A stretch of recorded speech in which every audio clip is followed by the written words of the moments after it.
Hi. Are you listening? Ma'am, thank you so much. I want to thank you from Pakistan Youth Training Society for joining me in this session. And let me introduce yourself to the audience.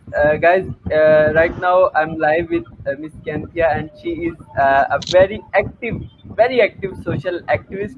And she is the founder of Talklove Africa Foundation, and she's working for quality education and women rights as well. Ma'am, I would like to request you, can you please introduce yourself in a brief way, that from where this journey start, and from where you get this motivation and all these type of things. All right. Thank you so much for having me. I'd like to proceed by first of all thanking the entire leadership team of Pakistan Youth Training Society. You guys have Thank done an amazingly beautiful work by organizing this conference, and it's such an exciting time for me to be here to speak with you all on this topic. So, might continue? Yeah. Ma'am, All right. first of My all, name is yeah, sure, please talk. All right. My name is Cynthia Obinwanne. I am the executive director and founder of Talklove Africa Foundation. Our foundation is a non-governmental organization that stands for the total well-being of the underprivileged in the society. And our core focus is on the first five sustainable development goals, namely no poverty, zero hunger, good health and well-being, quality education, and gender equality. Yeah. I am a HR professional. I am a wife. I actually love emphasizing that aspect. I am a wife and a mother of four. Why do I like emphasizing that? Because of the general or some persons believe that as a married woman or as a mother, you can pursue your career, you can pursue your vision because those things tend to hold us back. And for me, I think it's not true because if you determine to achieve something, I believe that there's basically nothing that will be able to keep you back except yourself. So today I'm going to speak with us on the topic women leaders around us. Yeah. When we talk about women leaders, a lot of things come to the mind. But first of all, we need to get to know what a leader truly is. And we say a leader is a person who influences or encourages a group of people towards accomplishment or realization of a certain goal or towards betterment. So it is very important for us to know that leadership is not gender specific. That is to say that either a man or a woman can be a leader. So it's, however, unfortunate to note that in the leadership world today, women are still minorities. I beg to take this discussion to this angle because we can't talk about the women leaders around us without noting the fact that there are still not enough women leaders in the society. Now, the question is, what exactly is keeping our women from advancing into the leadership position? Knowing that a lot of the women now go get their university degrees, go ahead to pursue their doctorate degree as well. What then is keeping those women from ascending the leadership ladder? It is also important for us to note that UN has it that women and girls represent half of the world's population, therefore half of its potential. Now, this brings to my mind the quote that Malala Yousafzai gave some time ago, which says that we cannot all succeed when half of us are held back. This means if half of the society, if half of the population, which happens to be women and girls, are held back, it is very impossible for us to succeed. Now, without much ado on the subject matter, it is very important for us to know what these barriers are that keep women from ascending the leadership roles.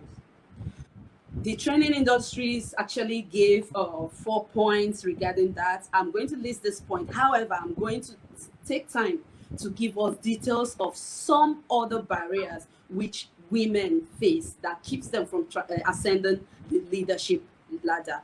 One is structural barrier. This basically has to do with access to crucial informal network. Two is institutional mindset. This has to do with the various forms of gender bias and stereotypes that women face. Three is individual mindset. Now, when I'm going to discuss further, I'm going to talk about the external and the internal. Now, individual mindset is sort of internal in the sense that we keep ourselves, this is our own issue. It basically has to do with some beliefs that some women have that tends to hold them back. And finally, we have the lifestyle choices, which basically has to do with work-life balance. Now, to aid easier understanding, I'd want to take some of those barriers one after the other. Now, let's talk about unconscious bias, which is the kind of stereotype or belief about certain group of people or individuals that they hold on unconsciously or unintentionally. This probably because of the environment they were raised in or what they have heard people say over time and believe in. Now, example, I don't know how many of us that have heard similar terms like soccer is not a girl's thing. Or you see a group of guys throwing ball and someone said, come on, dude, quit throwing like a girl. And seriously, you wonder, is there a special way girls throw balls? So this kind of, links the female folk to that negative aspect of believing that they are weak. And sometimes this tends to Yeah. hold the women back. Okay, now here is a story. I'm not going to specify the gender or whoever that said it, but I heard someone talking to a young girl one day, and the person said, "What would you want to? What would you like to be when you grow up?" And this young girl said, "I'd love to be a soldier." And oh my God, you won't believe the next thing that, okay, come on, you don't say that. You're a girl, you're not a boy. Would you want to be a soldier? And you can imagine, for such young girl, she might not repeat that aspect of wanting to be a soldier again because already it has been formed in her mindset somewhere that being a soldier is not for girls, it's not a woman thing. So now it is at this point, I know some of us have actually experienced or seen such unconscious bias happening in the society, either as a male or either as a female. These things tend to hold us back. Two, I'll speak on cultural paradigm. This simply is a traditional belief system that promotes certain gender stereotypes. I know that currently in some African countries, some parts of African countries or the Asian countries and all that, we still have places where we believe that a woman's place is at the home. So on this note, male children are sent to school, while the female children are kept back at home because it's believed that you should stay back at home, learn how to do chores, learn how to keep the home clean and all that. And this tends to hold women back. Another point is self-underestimation, which now brings us back to the internal aspect of it, which basically has to do with us as women. This is believing and considering oneself to be less capable and effective. In the course of my career as a HR person, I've found that most times when leadership positions are advertised and are open for application, most times tend to get more of the male folks application than that of the females.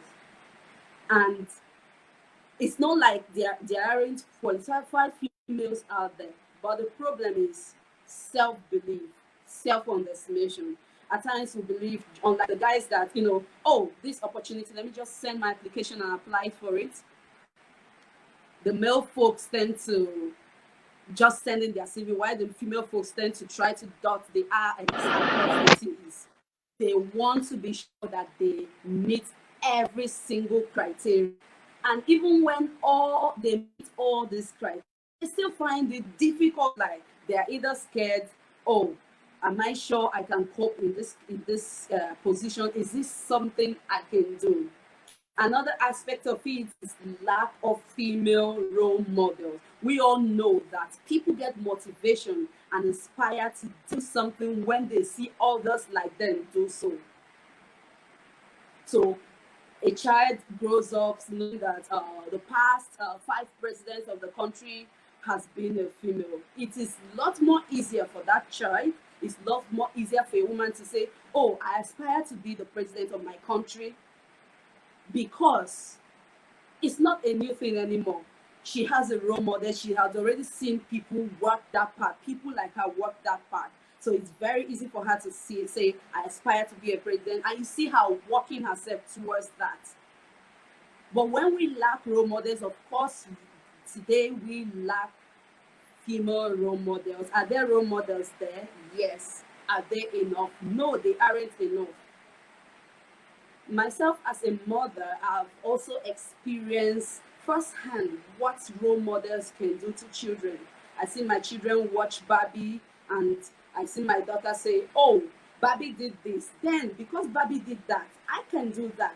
Now these are children that we're talking about. How much more when it comes to the women folks, when it comes to the workplace, when you know that, oh, the past five CEOs has been females. Of course, this gives you that motivation that you need to aspire to be in that position. The fifth point is lack of work-life balance. This is one major reason why we find we find women quitting their jobs. Oftentimes, we struggle with work-life balance, because of role overload. You have someone thinking of the office work, and then when you get home, you have a whole lot of things waiting for you at home, parenting, house chores, name it. So these things tend to keep the female folks back from ascending the leadership ladder. But now, do we just cross our hands and watch things happen this way? No. So what then can we do to empower women to assume leadership roles? It is said that children are the future generation. So one will start to educate the young girl about leadership and give them opportunity to lead.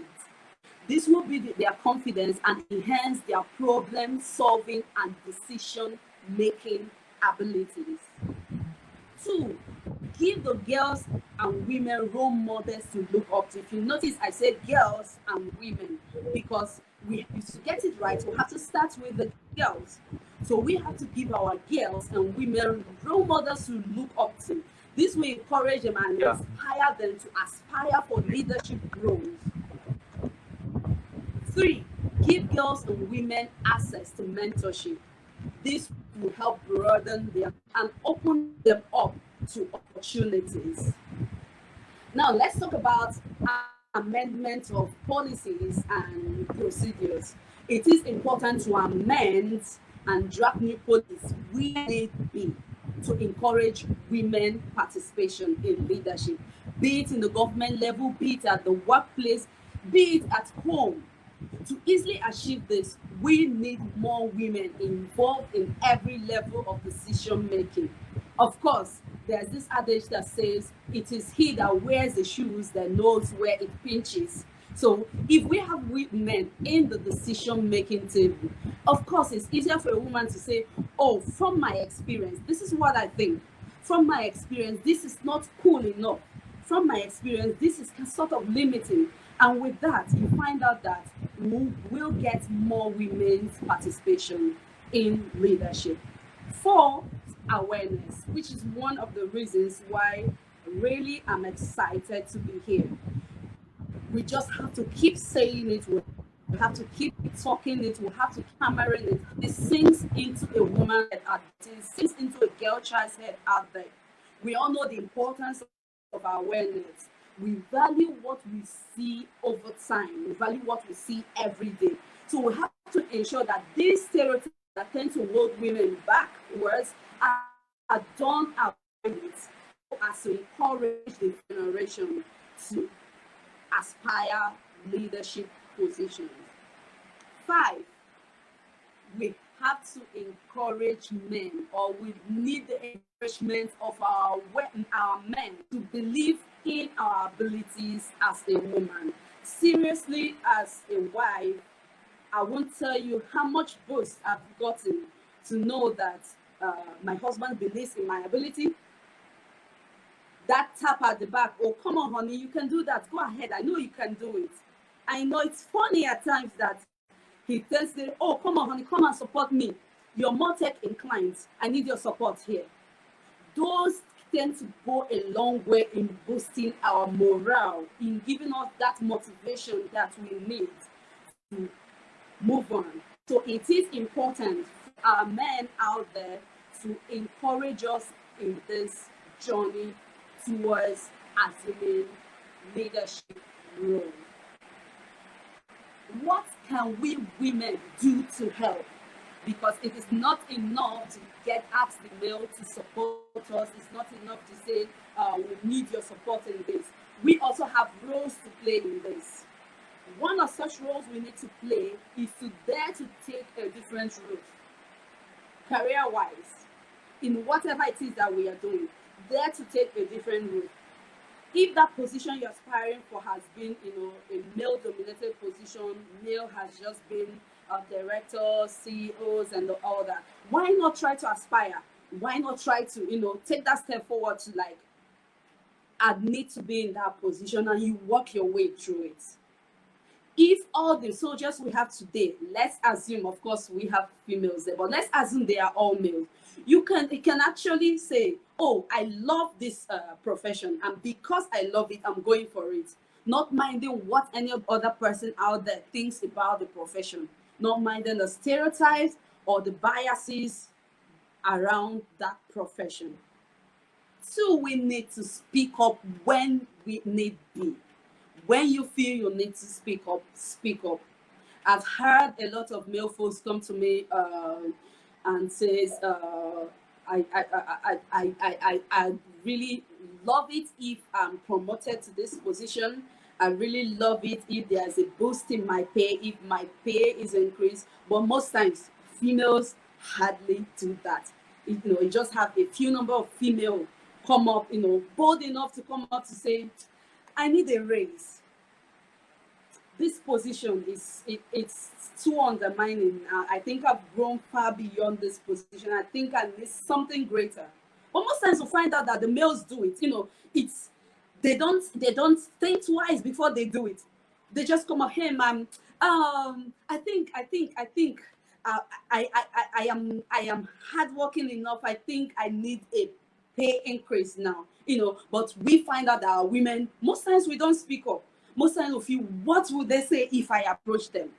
So it is high time we start speaking up when need be. 3, apply for a role outside your comfort zone. Is it a CEO position? Is it an MD's position? Go ahead to apply. I've had a woman, I've had to give a woman a push sometime in the past. She's qualified for the position. In fact, she exceeds expectation. But here she is saying, oh, what if I'm not accepted? What would they think about having a female MD? And I said, it's not about what they think. It's about what you think about yourself. So we need to apply for roles outside our comfort zone. 4, don't try to, fit in. A lot of times we try to fit in, let me position myself in a way that will be comfortable for people around. The truth is that you cannot perform at your utmost best if you are a photocopy. Once you try to fit in, you are no longer yourself. The authenticity there is gone. So you are actually another person. And to give in your best while fitting in is almost absolutely impossible. I know a lot of women tend to say, oh, I don't want to appear arrogant, I don't want to appear aggressive and all that. So because of that, someone that is naturally emotional, tends to listen and all that, tries to be like oh, so I am the boss in this position. So no emotions, I set it aside. No. If you are that kind of person, be you. Be bold enough to be you. Not mind what they say. Either ways, someone has to say something because this is not just about the male folks. It also happens. We have females who complain when females are in leadership position. Oh, bossy. She's too authoritative. And then when you are not bossy or authoritative, someone else says somewhere, she's too emotional. She's too weak to lead. So either way, something will be said about it. So it is important to remain authentically you. Another point is building sisterhood. Most times we find out that we tear ourselves down instead of supporting ourselves. How about giving that next woman by your side a pat at the back and say, come on, girl, you can do this. I believe in your abilities. When we serve, of course, we become stronger. So, sisterhood, I encourage sisterhood for us to ascend the leadership ladder. We need to support ourselves and quit throwing tantrums. She's bossy, she's authoritative, she's emotional. All this wouldn't take us to anywhere. Again, you need to share your success stories confidently. Your success story might be something or what the next lady beside you is waiting for to assume that leadership role. If she knows, oh, Miss B or Mrs. This shared her story yesterday and said this was what the hurdle she faced and she was able to surmount it. It is enough encouragement for another woman out there, for another girl out there to work her way towards ascending the leadership ladder. Finally, for mothers and wives like me who have given up on their careers because of break, maybe they had children and all that, and it somewhat kind of made them leave their jobs. It's not late to go back to that career. It's not late to pursue that career. Yet again, don't forget that your potential is needed, and when it's held back, half of our potentials is held back. In conclusion, I'd like to re-echo Malala Yousafzai's quote. How can we succeed when half of us is held back? How can we succeed when half of our potentials is held back? I'd like to charge every one woman or girl listening to me today to awake from your slumber. Pick up your courage wherever it is that you have dumped it. Pick up that confidence wherever it is that you have dumped it. You have that inherent potential in you to lead. The only person keeping you back is yourself. And until you rise up, no one is going to be there to make that journey for you. And to our main male folks out there, we appreciate you a lot. And we would love it if you would find a way to support us in every way you can. Is it in the workplace? Mentor females, encourage them. When you see a leadership trait in them, let them know, oh, you have a leadership trait. I think you should build on this. To that sister, you look at your sister, oh, sis, you can do this. To that friend there, oh, friend, you have leadership potentials in you. Why not try this? And to your wife at home, for those of us that are married, give them that tap at the back, encourage them to work on their vision, to pursue that life vision, because if half of us are held back, then we can never succeed. So once again, I'd like to thank you all for the opportunity to be here and to charge the women, arise from your slumber, and to charge the male folks, we need your support. We can't do this without you. Thank you very much. Thank you so much, Ms. Cynthia.